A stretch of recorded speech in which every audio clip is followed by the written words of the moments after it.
Alright, तो आज हम बनाने वाले हैं चैप्टर 1 सॉल्यूशन ऑफ इक्वेशंस के एक्सरसाइज 5 का चौथा सवाल from the book higher engineering mathematics by doctor PS Grewal. बड़ा ही शानदार सवाल है और इसका एक रूट निकाल करके आपको बताना है। अब आप क्या अप्रोच लगाएंगे ज़रा सोचें। ठीक, आपके सामने ये है अलजेब्रिक इक्वेशन इन एक्स। क्या होगी एक्स की वैल्यू जो सेटिस्फाई करे। देखिए, इसके लिए मैं अप्रोच नंबर 2 लगाऊंगा। अच्छा, अगर आपने मेरे पिछले वीडियोस ग्राफिकल मेथड के नहीं देखे हैं तो भाई उनको जा करके पहले देखो। 2 अप्रोचेस होते हैं, यहाँ पे अप्रोच नंबर 2 लगाएंगे। देखिए, मैं इसको चाहूँ तो एफ ऑफ एक्स के रूप में लिख सकता हूँ। कैसे लिखूंगा? तो सर ये हो जाएगा एफ ऑफ एक्स बराबर tan x माइनस 1.2x। लिख लेते हैं tan x माइनस 1.2x। वैसे आप अगर स्क्रीन पे पिंच करोगे ना इस रीजन में तो वो जूम हो जाएगा। अब यूट्यूब में भाई बहुत एडवांसमेंट हो गया है, ठीक है। और एक बात और का ख्याल रखें कि LHS को मैंने माना है 5x, ऐसा लिख लें आप। क्या है 5x? तो सर वो tan x है। और RHS को आप मान लो साई ऑफ x। कितना हो जाएगा ये? सर ये हो जाएगा 1.2x। बहुत बढ़िया, ठीक। तो फंक्शन को स्प्लिट करके ही हम करने वाले हैं। दोनों जहाँ पे इंटरसेक्ट करेंगे ग्राफ बनाने के बाद वही होगा आपका रूट।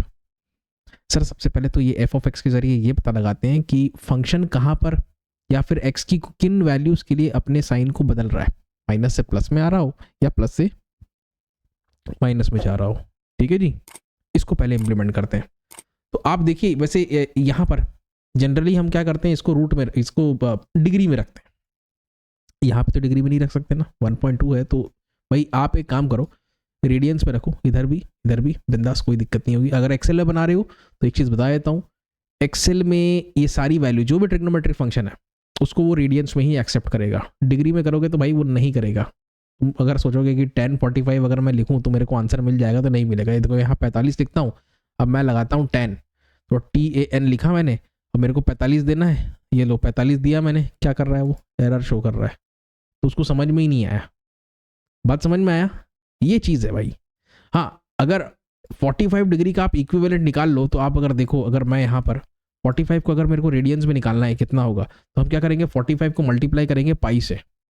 पाई कितना होता है? 3.14 होता है, और डिवाइड बाय कर देंगे 180।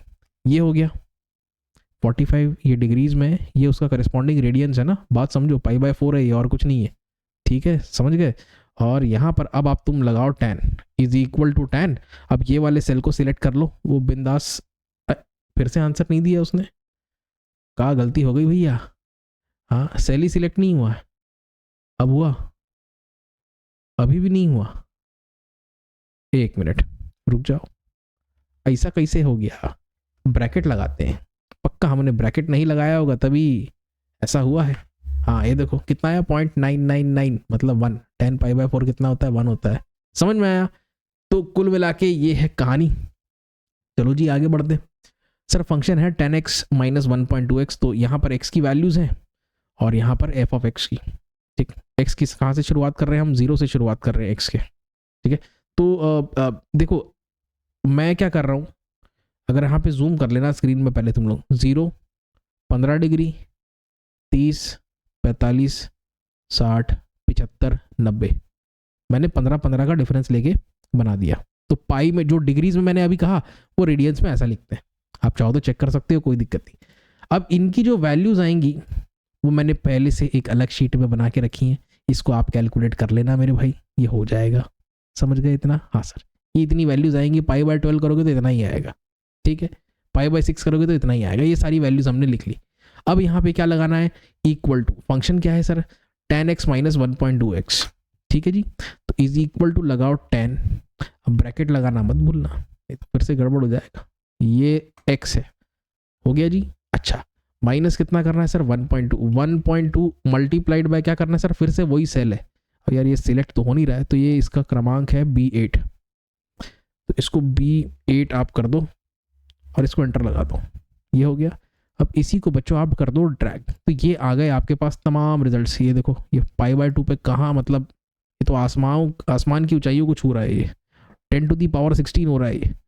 हमको खैर उससे मतलब नहीं है, हमको किससे मतलब है पता है? हमको ये देखना है कि यार ये वैल्यू कहाँ पे चेंज हो रही है, ठीक है, कहाँ पे वैल्यू चेंज हो रही है। आप देखो ये वैल्यू चेंज हो रही है, ये माइनस से यहाँ पर बदल रहा है, प्लस में लगा दूं क्या? तो यहाँ पे मिलेगा आपको रूट, ठीक है जी, ये रूट मिलेगा कौन से वैल्यूज के बीच में? π/6 और π/4 के बीच में मिलेगा। मतलब भाई हमें तो रेडियंस में रखना है, तो π/6 करोगे मतलब 3.14/6 करोगे तो वो 0.52 ही आएगा, और π/4 करोगे तो 0.78 ही आएगा। तो मैं एक काम करता हूँ, अब मैं अपनी कहानी की शुरुआत करता हूँ यहाँ पे 0.52 से, और मुझे पता है 0.52 और 0.78 इन दोनों के बीच में ही रूट होगा। तो अगला मैं ले लेता हूँ 0.02 बढ़ा देते हैं, तो ये 0.54 हो जाएगा। ठीक है, देखते जाओ, 0.78 तक जाना है, इन दोनों के बीच में मिल जाएगा रिजल्ट। ये लगभग, इससे और आगे जाने की जरूरत नहीं, 0.76 हुआ ना, चलो 78 भी ले लो। फंक्शन लिखो भाई, क्या लिखोगे सबसे पहले? πx क्या है सर? tan x है, तो लिखो इज इक्वल टू tan लगाओ, ब्रैकेट लगाओ, और ये यहाँ पे इसका चुनाव कर लो। तुम लोग ये सारी चीज़ें भाई कैलकुलेटर में करना, हम तो कर रहे हैं ऐसी। यहाँ पे 1.2x है सर, इज इक्वल टू लगाओ कितना, 1.2 मल्टीप्लाइड बाय ये है सर, सिलेक्ट कर लो इसको, यही है x, ठीक, एंटर लगाओ, इन दोनों को सिलेक्ट कर लो, ड्रैग कर दो 0.78 तक। अभी काम तमाम करते हैं इसका, ये आ गया रिजल्ट। अब हमको देखना है कि भाई ये हमारा इन दोनों का इंटरसेक्शन देखना है।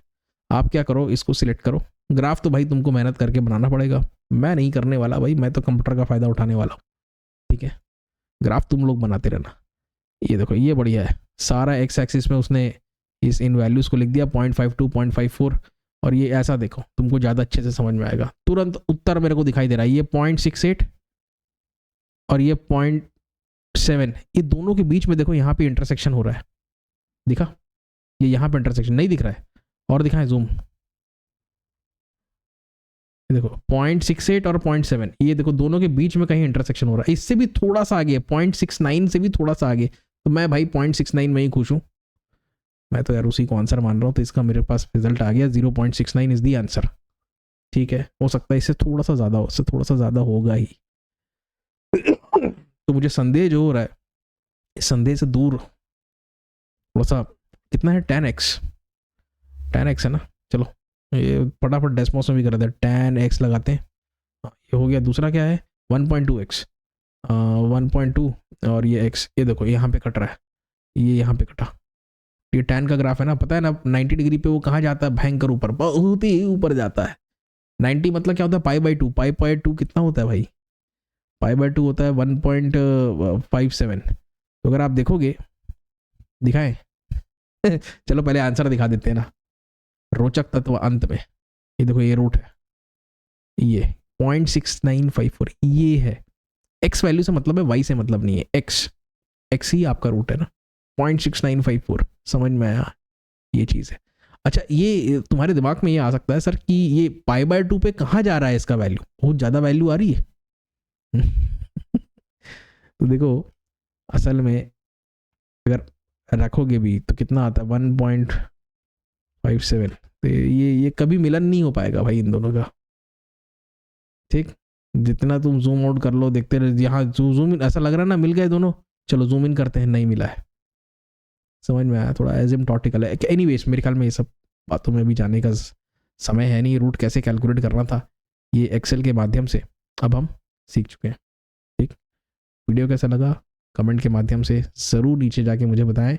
अगर आपका इससे फ़ायदा हुआ है तो अपने दोस्तों के साथ भी शेयर करें, वीडियो को लाइक करें, चैनल को सब्सक्राइब करें, और इसी प्रकार की वीडियोस अगर आप आगे भी देखना चाहते हैं तो प्रेस दी बेल आइकन, ठीक है। अगली वीडियो में फिर से मिलते हैं, बहुत बहुत धन्यवाद।